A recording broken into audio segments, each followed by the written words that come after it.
I feel love is really what makes stick everything together, like in the Yeah. worldly, but also stick consciousness into the world.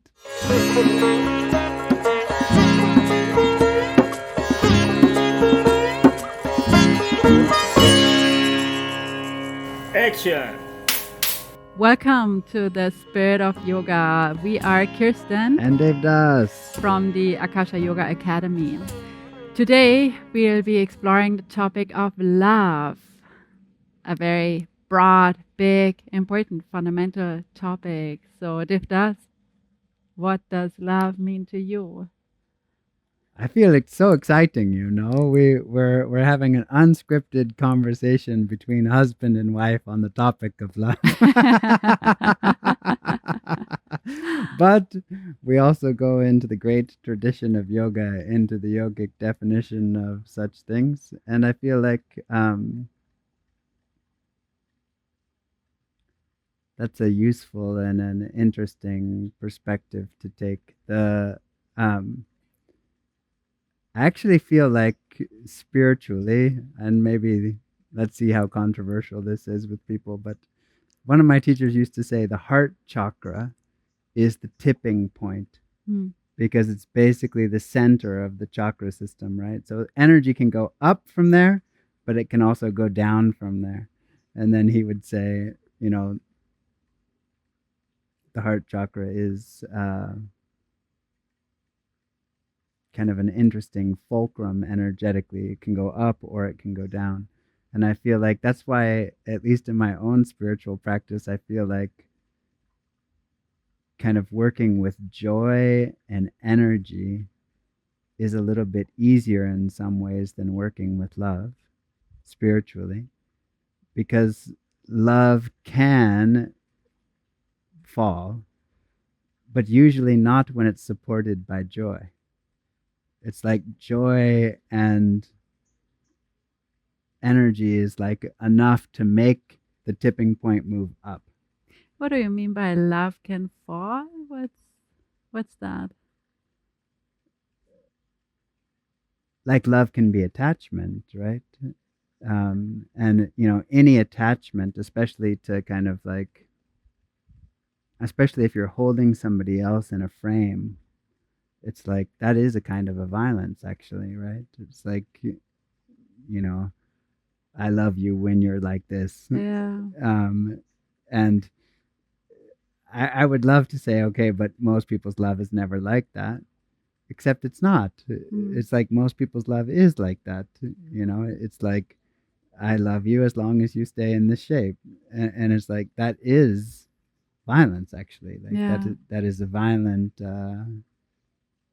Now you can say, okay, there's also refinement in it. Sure, why not? Like, there's also love in it, and there's some beauty in the love.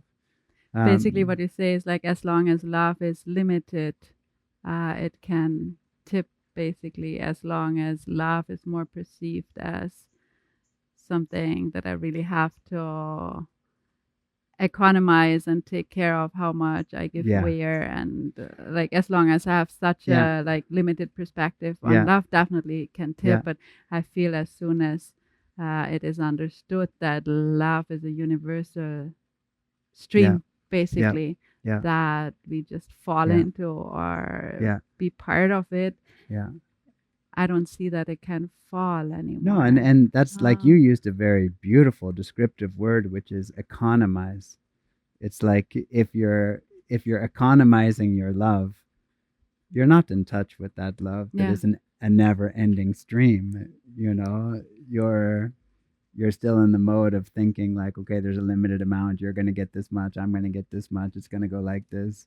And that is exactly the same as what I was just saying, right? yeah, That's a framed kind of love, and in some ways a violent kind of love, actually. yeah, Rather than, okay, the great source of all things is providing everything for everyone. And what I would say is the opposite of economizing is inclusive. yeah, It's like, economizing is like, I have so much, I'm only going to give so much. I'm going to choose who I'm going to give it to very carefully. Whereas inclusive is like, no, everyone and everything is mine. There's not one heart that escapes the net of my love. And I mean, I saw it very much with my teacher in India. To total strangers, he treated them the same as he would treat me. Um, his love for everybody was the same.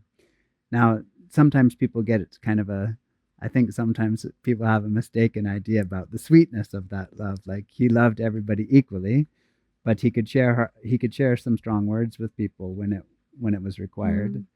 Mm. But I don't think that was a reflection of his not loving them.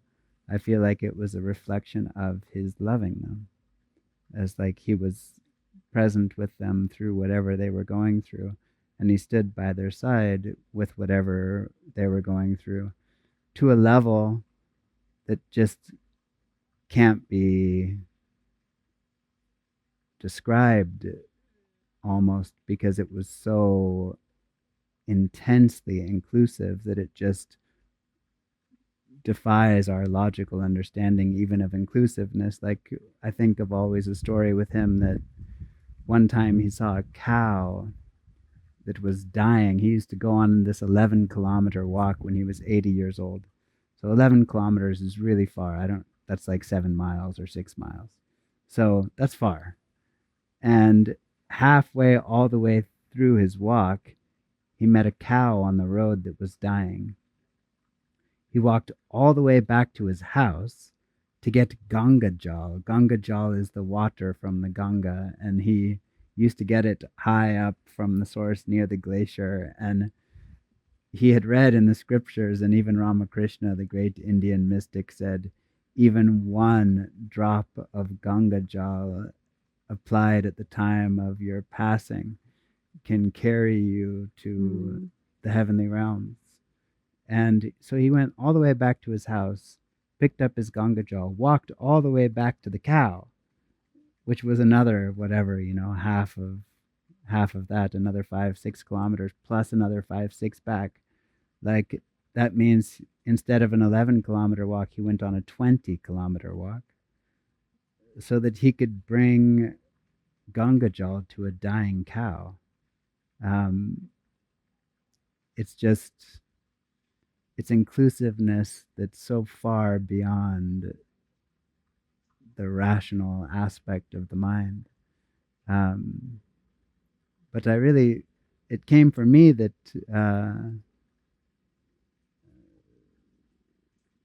like the natural expression of love that's headed upward is inclusiveness. Yeah, it just comes that love and the experience of love and the way how it expresses as freedom or as limitation is very much a reflection of how we move through the world, how inclusive we perceive ourselves, or how inclusive we are in our definition, or how exclusive we are in our definition. So I Mm, feel the expression of love is very much actually a reflection of just that, right? Like love grows as our identification and definition grows and broadens and widens, I would say.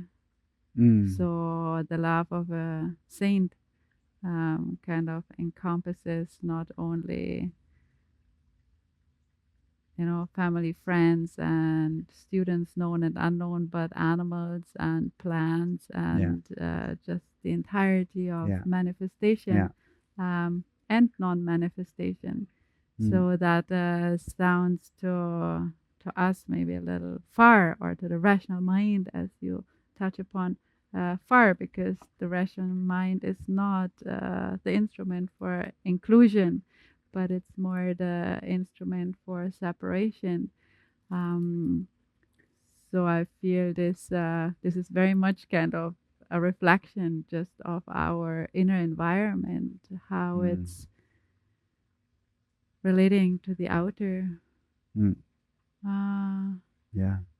what I found also just very inspirational, as you talked about the heart being the um, tipping point, or the point in between upward and downward movement, basically an equilibrium, a point of equilibrium, or also a point of um, possible quantum leap in terms of definition and Mm. consciousness. And I felt also so very much how that reflects in just the posture practice, or in Mm. our practice. Mm. I remember that in times I was practicing a lot, um, aiming the whole practice to move energy to the highest chakras, and to kind of solidify it there.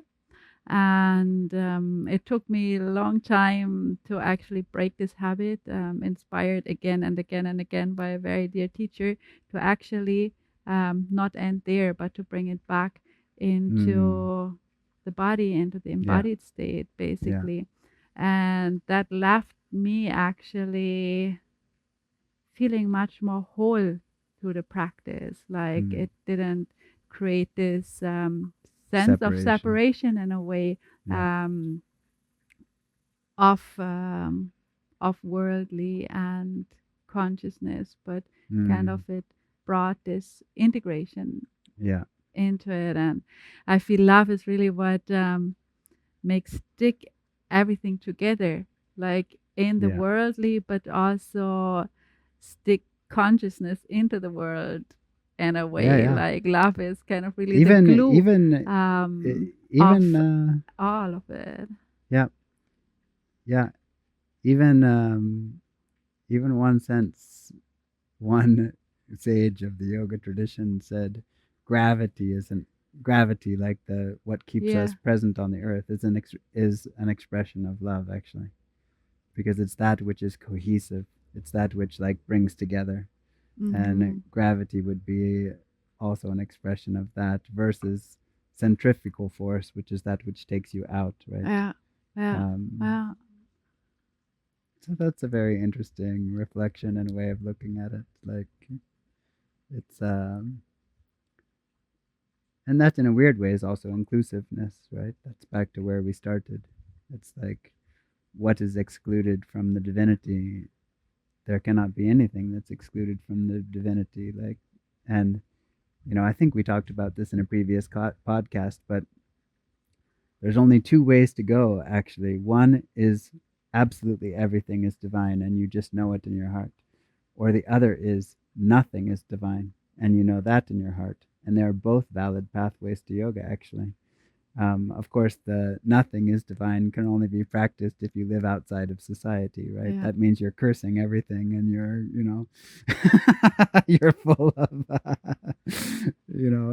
a kind of potent urge to demnify the creation. But in either of those extremes, it works.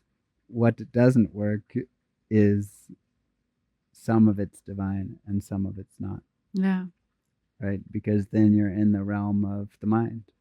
It's like, this is better, that's worse. This one's Comparison and great, this one's exclusiveness. not. Yeah. Like, now I'm exclusive. Oh, you're not quite good enough to be in the inner circle of what's Yeah. happening here, Right. Right. you know, Right. kind of thing, which is not inclusive, right? Um, I was always just kind of deeply, deeply, poignantly touched by the inclusiveness of my teacher in India that we were speaking about before. But one thing he used to do is, there's a celebration in India called Rakhi, and Rakhi is, you tie a Raksha Bandhan, like a piece of jewelry, um, onto your sister. The Hmm. brother ties it on the sister, and it's um, I guess the actual thing is that the sister gives it to the brother and the brother ties it on the sister, I Mhm. think is the full thing. And it's meant to be a protection. It's like that the brother will protect the sister. And my teacher in India, he used to, when Rocky would come, he would tie the Rockies on trees. It was like that Mother Nature herself was in a brother sister relationship with him, but B was actually offering him protection. Yeah. And I do feel that that actually is that way. Like if you receive it that way, it is that way. And he said,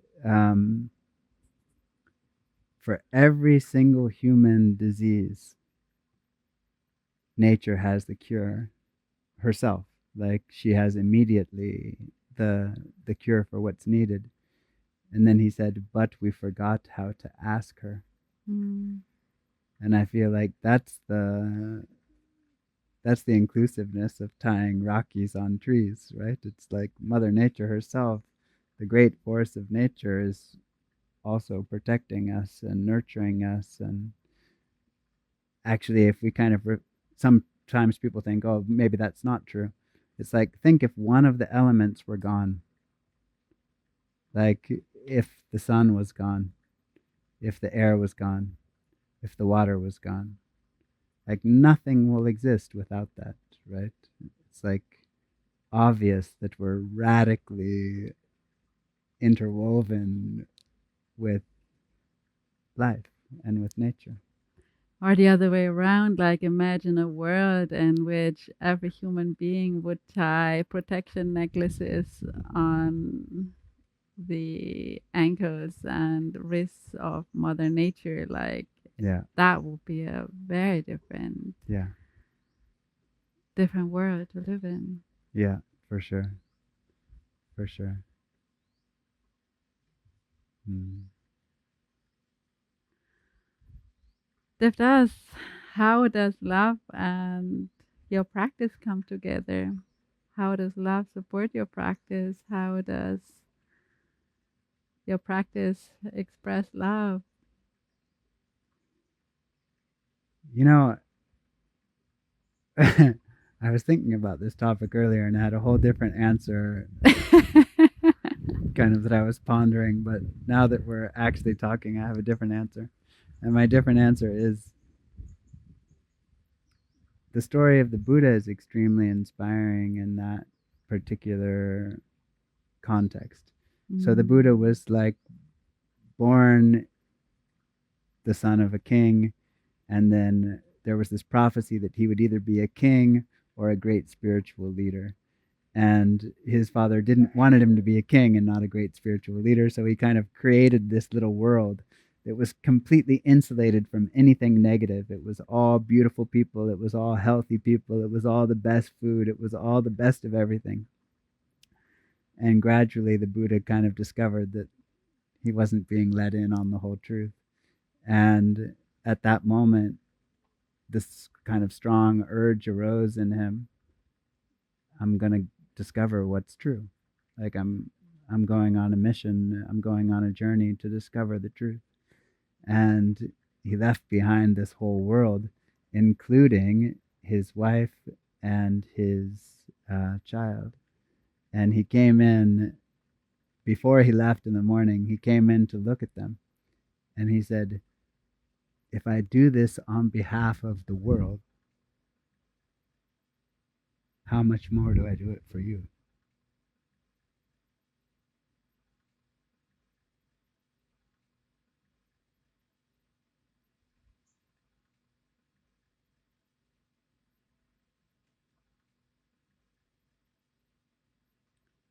And then off he went.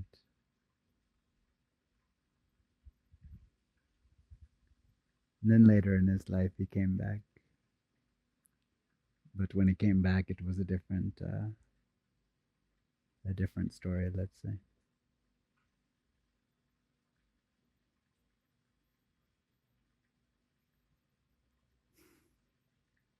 What about you? How does love fit into your spiritual practice?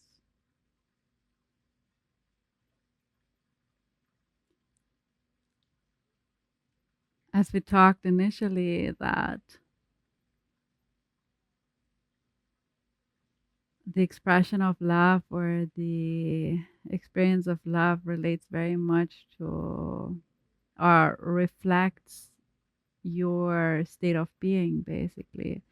I feel that practices, any type of practices, like posture practice, but also breathing practice, meditation practice, is a doorway to lean deeper into the unconditional flow of love. So basically, spiritual practice, I feel in general, is like tapping back in again and again into the inclusive part of being. And the repetition of the practice is there to eventually create more continuity and to remember the inclusiveness also in every aspect and Mm. movement. Mm. And in this way, I feel the practice is there to lean into love, Mm. I would say. Mm. Beautiful. And what about for you, a parent becoming a mama? How did that change your practice or your sense of love? It changed a lot. Like it showed me like becoming a mama can be a doorway to a completely new level of service and love, and love and service go together Mm. very much. And the love that I experienced before giving birth and before caring for a child and for a newborn, I'd say was more on the limited side, more on the choosing side. Mm. And I feel that giving birth really opened the heart very strongly into a limitless stream of love and service. So I feel that my capacity of holding love, being love, and serving just increased tremendously. Mm. Um, Also, just recently, I was reflecting quite a bit on the feminine love, um, motherhood and love, and the heart chakra, and how much this service of raising our kids through breastfeeding is such a profound act of embodying, like literally embodying love, how the body is empowered by love to actually feed a kid and make a kid growing. And yeah, how this is so limitless in a way. Like I Mm. was surprised, like after 4.5 years, I could still feed my child. Like it was just available. Like milk was available, love is available, and um, how this act of breastfeeding is really a very, very special, yeah, embodiment, Mm. like materialization of love that's Mm. Mm. possible to the Mm. female Mm. expression Mm. of being, like not Mm. only human being, but just recently seeing this little guinea pigs feeding their Yeah. babies Yeah.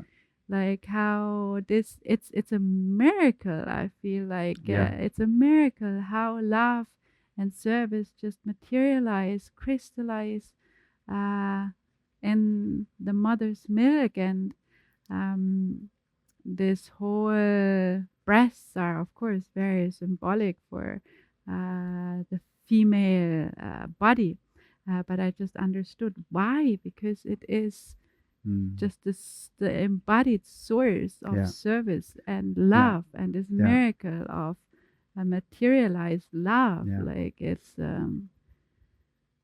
it's beautiful. It's I'm very grateful that we were able to actually experience that. And I know Mm. like the common medical environment is not very supportive in actually allowing women to tap into this miracle, Yeah. because it is a miracle for me. It was tremendously difficult to tap into. Actually, that it was possible was almost like a miracle. We started the whole breastfeeding journey with like a massive injury and with one kind of strong breast infection after another. And I had no idea how it would be possible to kind of feed a child. Like it was, but through your trust and support, it was possible. And yeah, I'm very, very grateful that I was able to tap Mm. into this experience. Yeah. Yeah, Beautiful. so It's funny that you mm, bring this up. You know, one of the great yogis in the modern world said, if you want to confuse a scientist, ask him this question. Ask him, cows only eat grass. Grass has no protein in it at all. None. So how does grass, which is the only food that cows eat, turn into milk, cow milk, which is one of the richest sources of protein mm, available? And he said, no scientist can answer that question. And then somebody asked him, then what is the answer? And he said, the answer is love. He said it took the cow thousands of years. Who knows if that's true or not? But he said it took the cow thousands of years of evolution to just distill that kind of love that it could turn something into something completely different. It is a kind of miraculous affair, right? It's yeah, it's like, um, but in the same way, recently it's just like been kind of sitting with me. All of eating is a miraculous yeah, affair. for sure. It's like you just take something into your body that's seemingly completely outside of your body and it turns into your body. It's crazy, isn't it? That's just incredible. What a world. Like what a miraculous world that we live in. Yeah, but going back to milk, like not only kind of grass turns into protein, but for us mammals, that's how we start life, fed by love, basically, by a Yeah. miracle of love. Like this Yeah. is how we come into this existence, and Mm, how we experience the first part of it mm, mm, in this world. So this yeah. is actually a very, very, auspicious way of meeting this life. Mm, And it is that we perceive uh, babies as well. Like everything is so miraculous. Like yeah. how can the love making of man and woman, turn out into a little human being, and how the love then feeds the little human being Mm, into this existence. And um, yeah, we on one hand lose that over time a little, this connection to that. I feel mm, this realization what what a miracle life on earth is, basically Yeah. how miraculous this worldly form is, Mm. like how godly this Mm. worldly form is. And Mm. on the other hand, I feel also with our highly efficientized way of meeting and managing nature, we take away a lot of it, Yeah. like from artificially creating children, like with not Yeah. even love making being the base of it, to taking away this fundamental transformation that comes through natural Yeah. birth, taking away uh, breastfeeding, like this way of meeting life in a way, in such a rationalized, efficient way, is cutting us off Mm. the miracle. Yeah. And I don't think it's very healthy for our hearts, for our Yeah. souls, Yeah. for Yeah. It's interesting. Like, I mean, we started this with kind of children and what is the role of children. And recently, something that I heard kind of touched my heart actually in an interesting way. Um, One of the great modern yogis was saying, in any situation, the dynamic of that situation that makes it express should be joy. Like what this mhm, like the center of energetically of the situation should be joy. And he said, as such, parents ought to have lots of reverence and love toward their children because they are the center, they're the joy center, mostly. Not all the time, but most of the time they're the center of the alive part of the joy. And when I was reflecting on that, I was thinking of an incident that I saw where there was a woman in the West who uh, had a big garden. And it was a beautiful garden. There was lots of squirrels coming and eating all of her food. So she had a slingshot in her yeah, garden, and she would just shoot the squirrels when they came to chase them away. And then a little girl came to their house um, one evening for a kind of party. I think she was maybe 7 or 8 years old. And she found an injured squirrel. And she brought it to the woman of the house, like, she was crying, like, this squirrel, like, we got to take care of the squirrel. We got. And the mother of the house was helping the little one to put the squirrel back in. The same woman that was shooting shooting the squirrels with slingshot, when she saw the girl and the innocence and the joy and the love, she just immediately picked it switched into up. that channel, right? It's like that is our natural Yeah, channel, like our natural phase of life yeah, is to care for life with that kind of love and reverence. It's just that there are very few cultures in the world that still have intact in adults the natural loving reverence for life and for nature. And that's one of the incredible blessings of living in Bali, right? It's like, even though maybe it's not perfect, everybody's out in the fields. There's an altar in every field. They're offering water, they're offering flowers, they're offering gratitude. That's a major, major, huge step in the right direction, right? It's they're conscious and consciously relating um, to the world as our mother, to the life giving elements.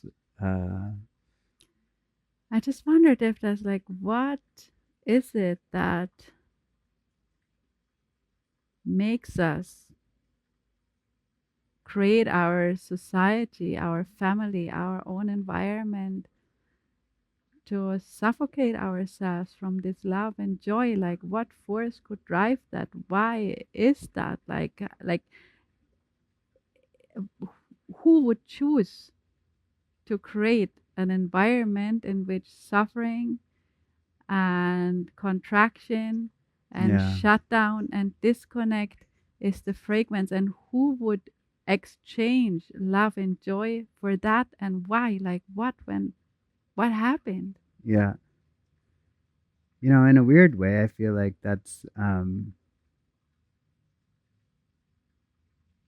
mean, it can be put back, but there's certain decisions in life which are not immediately returning the karmic fruit.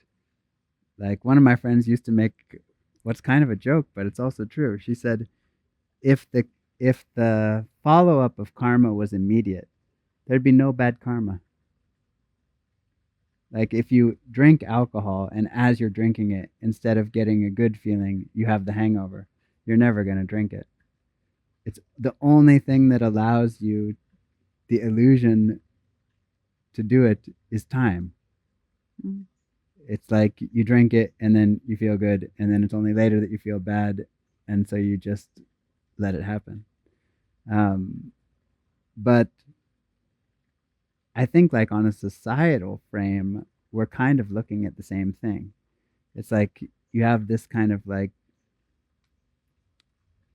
for lack of a better word, like worship of the conscious intellectual functioning of the mind at the exclusion of almost anything and everything else.